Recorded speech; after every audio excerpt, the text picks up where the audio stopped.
ഇത് നമുക്ക് ബുള്ളൻ നോട്ട്സ് എങ്ങനെ ചെയ്യുന്നത് നോക്കാം. അതിനുവേണ്ടി ഫ്രെയിം ആദ്യമേ സെറ്റ് ചെയ്ത് വെച്ചിട്ടുണ്ട്. തുണിയൊക്കെ എല്ലാ സൈഡിൽ നിന്ന് ഒരുപോലെ നല്ലപോലെ വലിച്ച് ടൈറ്റ് ചെയ്ത് കൊടുത്തിട്ടുണ്ട്. പിന്നെ സൂചിയിൽ നൂല് കൊടുത്ത് അടിയിൽ കെട്ടിട്ട് കൊടുത്തിട്ടുണ്ട്.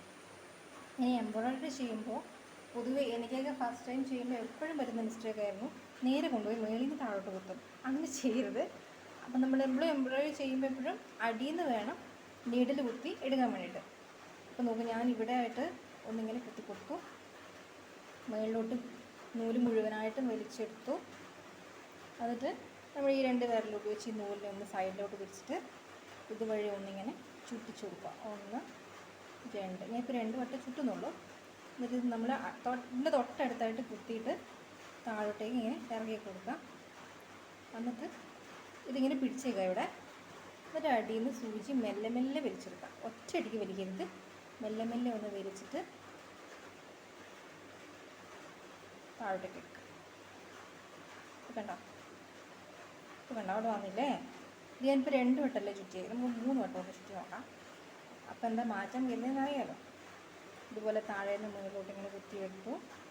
സൂചി നേരത്തെ പിടിച്ച പോലെ നൂല് പിടിച്ചു. എന്നിട്ട് 1 2 3 വട്ടം കുത്തി ഇത് തൊട്ടടുത്തായിട്ട് സൂചി കുത്തി ഇറക്കുവാണേ. നോക്കിക്കോ, മെല്ലെ മെല്ലെ എടുക്കുക. സൂചി അടിയിൽ നിന്ന് ഒറ്റയടിക്ക് വലിച്ചെടുക്കരുത്, മെല്ലെ മെല്ലെ ഒന്ന് വലിച്ചെടുക്കുക.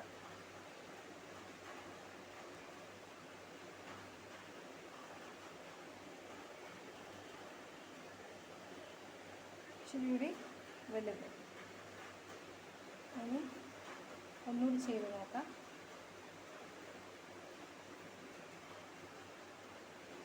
ഇവിടെ ഒന്ന് കിട്ടുവാണേ. സൂചി മുകളിലോട്ട് വലിച്ചെടുത്തു. എന്നിട്ട്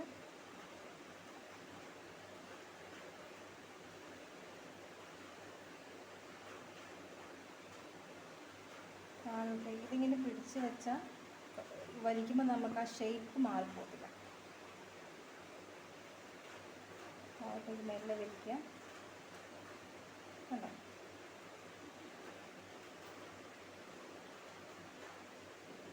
കണ്ടോ? ഇനി അടിയിൽ കെട്ടിട്ട് ടൈറ്റ് ചെയ്യാം.